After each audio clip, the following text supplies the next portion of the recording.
Next question ہے، کیا کسی حدیث میں موجود ہے کہ نبی کریم صلی اللہ علیہ وآلہ وسلم نے جنات کو خط لکھا تھا؟ پلیز مکمل ریفرنس بتا دیں۔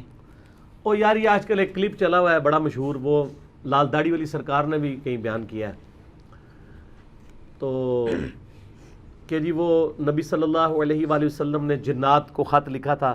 ایک صحابی نے آ کے شکایت کی سیدنا ابو دجانہ رضی اللہ تعالیٰ عنہ علیہ السلام کے بارے میں، انہوں نے کہا یا رسول اللہ مجھے جنات اس طریقے سے تنگ کرتے ہیں، تو آپ نے جنات کے نام ایک خط لکھا حضرت علی کو بلا کے، اور وہ جب انہوں نے خط جا کے وہاں رکھا تو وہ جنات جو ہے وہاں سے بھاگ گئے۔ انہوں نے کہا جی وہ خط میرے ابا جی کو یاد ہے تو وہ لکھ کے دیتے تھے تو جنات بھاگ جاتے تھے۔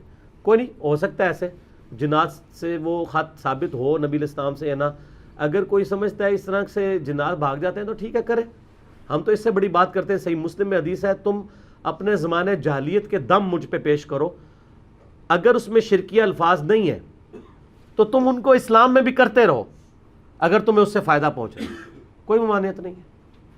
تو اگر کوئی اس طرح کا ہے اور اس نے اس کا کوئی فائدہ دیکھا ہے تو کرے، شرکی الفاظ نہ ہو۔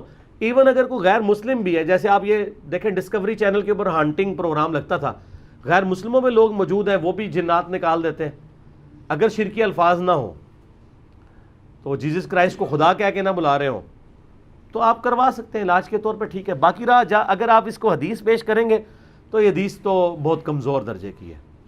یہ حدیث دلائل النبوہ امام بیہقی کی کتاب میں موجود ہے، اور امام بیہقی نے اس حدیث کے ساتھ لکھا ہے کہ یہ جو حدیث ہے یہ من گھڑت حدیث ہے، موضوع ہے، وضع کی گئی ہے۔ امام ذہبی نے بھی لکھا یہ وضع کی گئی حدیث ہے، امام ابن عبد البر نے بھی لکھا کہ یہ وضع کی گئی حدیث ہے، یعنی اصول محدثین پہ حدیث ثابت کوئی نہیں ہے۔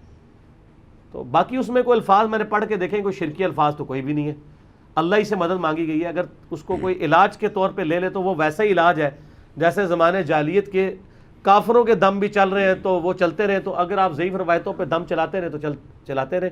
البتہ جو سنت وظائف ہیں وہ تو ہم نے چھاپے ہوئے، ہمارا اورنج کارڈ ہے، بلو کارڈ میں بھی موجود ہے، جادو ٹونا، وبائی امراض اور قدرتی حادثات سے بچنے کے 5 سنت وظائف میں نے اس پہ لکھے۔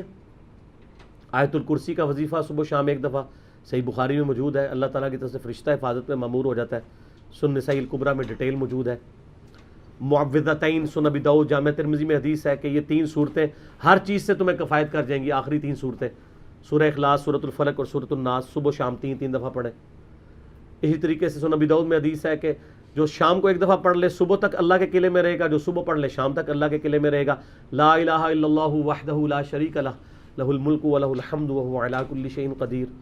اس طریقے سے ابو داؤد ترمذی میں حدیث ہے کہ جو صبح شام 3 دفعہ پڑھ لے بسم اللہ الذی لا یضر مع اسمہ شیء فی الارض ولا فی السماء وہو السمیع العلیم، اسے کوئی ناگہانی آفت نہیں آئے گی۔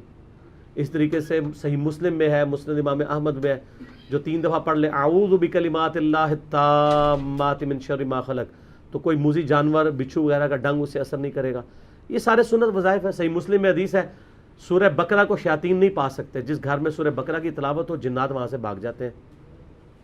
تو یہ وظائف۔ اس طریقے سے سورہ بقرہ کی آخری 2 آیات کے بارے میں بخاری مسلم میں حدیث ہے جو رات کے وقت پڑھ لے ہر چیز سے اس کو کفایت کر جائیں گی۔ تو یہ سارے وظائف سنت موجود ہیں، ان کو چھوڑ کے اس طرح کے خطوں کے تعویذ لکھنا اور اس طرح کی چیزیں کرنا، ان کے اوپر زور دینا، جو روایتیں ہی کمزور ہیں، اور پھر یہ جب لوگ بیان کر رہے ہوتے ہیں ان کو شرم بھی نہیں آتی کہ ساتھ بیان کریں نا، یہ کہہ تو دیتے ہیں کہ حدیث میں ہے، اس حدیث کے ساتھ اس محدث نے حکم کیا لگایا ہوا ہے اس کے اوپر؟ بریلوی دیوبندی اہل حدیث شیعہ کا حکم نہیں ہے، امام بیہقی نے خود حکم لگایا ہوا ہے اس کے اوپر، وہ بھی بیان کرے۔ لیکن یہ میں نے دیکھا ہے بیچارے سنا کے سنی چل رہے ہوتے ہیں، تحقیق کوئی بھی نہیں ہوتی، وہ وہی کہہ رہے ہیں نا، میں نے والد صاحب سے سنا ہے، ٹھیک ہے جی۔ یہاں ہم نے نیا جب کتاب و سنت کی دعوت شروع کی تو ہم نے اہل حدیثوں کو بتایا کہ یہ جو آپ نماز عشاء میں رکوع کے بعد دعائے قنوت کرتے ہیں یہ قنوت نازلہ ہے، نماز وطر میں تو رکوع سے پہلے ہے۔ تو وہ کہنے لگے جی وہ تو ہمارے بزرگ غلط کرتے رہے، وہی باتیں جو باقی کرتے ہیں۔ بریلوی دیوبندیوں سے تو ہمیں گلا نہیں ہے نا، ان کی تو ڈکلیئرڈ پالیسی ہے نا کہ ہم بزرگ پرست ہیں۔ اہل حدیث سے ہمیں دکھ پہنچتا ہے کہ یار آپ کی تو ڈکلیئرڈ پالیسی یہ نہیں تھی، آپ کیوں ایسی باتیں کرتے ہیں؟ آپ تو باقیوں سے جھگڑا اس بات پہ کرتے تھے کتاب و سنت کو فالو کریں گے۔ لال داڑھی والوں سے بھی کوئی گلا نہیں ہے، میں دیکھ رہا ہوں تو وہ سوالوں کے جواب دے رہے ہوتے ہیں، کوئی حدیث نہیں بیان کر رہے ہوتے، کوئی آیت نہیں بیان کر رہے ہوتے، کبھی کبھار کوئی حساتی طور پہ کوئی دماغ میں آ جائے مسئلے ڈائریکٹ وہ بیان کر رہے ہوتے ہیں۔ میرے بارے میں انہوں نے کہا جی ایک پرچی آئی ہے، ایک کوئی انجینئر ہے، کوئی مرزا ہے، وہ آپ کو گالیاں دیتا ہے. میں ایڈا ویلا بیٹھے میں گالیاں دیا گا، اور اگر میں دینی ہے تو تمہیں کیوں دیا وا، تھوڑے بزرگوں کو دیا. میں چور کو کیوں برا کہوں، چور کی ماں کو کہوں گا اگر میں نے کرنا ہو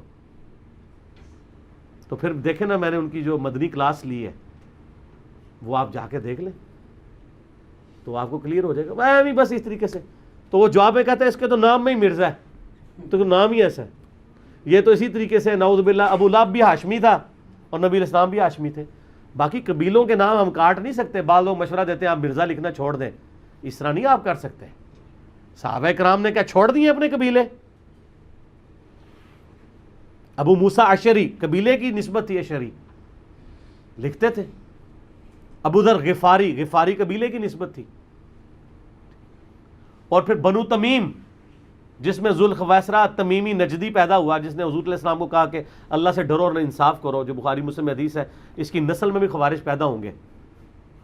تو کیا تمیمی لکھنا چھوڑ دیا؟ ابن تیمیہ اپنے آپ کو تمیمی لکھتا تھا، محمد الوہاب صاحب لکھتے تھے، انہوں نے تمیمی کو نہیں اپنے نام کے حساب سے کاٹ دیا. پھر وہ آپ کو کہیں گے نہیں وہ بخاری مسلم حدیث ہے، دجال پہ سب سے سخت گروہ جو ہے بنو تمیم ہوگا. تو فضائل بھی آئے ہیں. تو سر مرزا میں اگر قادیانی آئے ہیں تو انجینئر محمد علی مرزا صاحب بھی تو آئے ہیں کہ جنہوں نے قادیانیت کا بھی کچا چٹا کھولا ہے، اور آپ کے بزرگوں نے جو چھپی قادیانیت پھیلائی ہے، اپنے بزرگوں کے ناموں کے کلمے لا الہ الا اللہ چشتی رسول اللہ اور لا الہ الا اللہ اشرف علی رسول اللہ، ان کے بھی کچے چٹے کھولے ہیں. سر قادیانیت کا تو کلا کم ہی ادھر سے ہوا ہے اللہ کے فضل سے. آپ تو چھپے قادیانی تھے، یعنی آپ کی ڈیفینیشن میں تو آپ کو مسلمان ہی سمجھتا ہوں کہ آپ صرف غلامت قادیانی پہ چڑھتے تھے، اپنے بزرگوں کے آگے سر جھکائے ہوئے تھے. ہم نے تو سب کو لا کے لائن حاضر کر دی ایک دفعہ، ٹھیک ہے، سب پہ تکبیر پڑھ دی ہے اللہ کا نام لے کے، ایک ہی سب پہ کھڑے ہو گئے محمود و ایاز. ٹھیک ہے جی.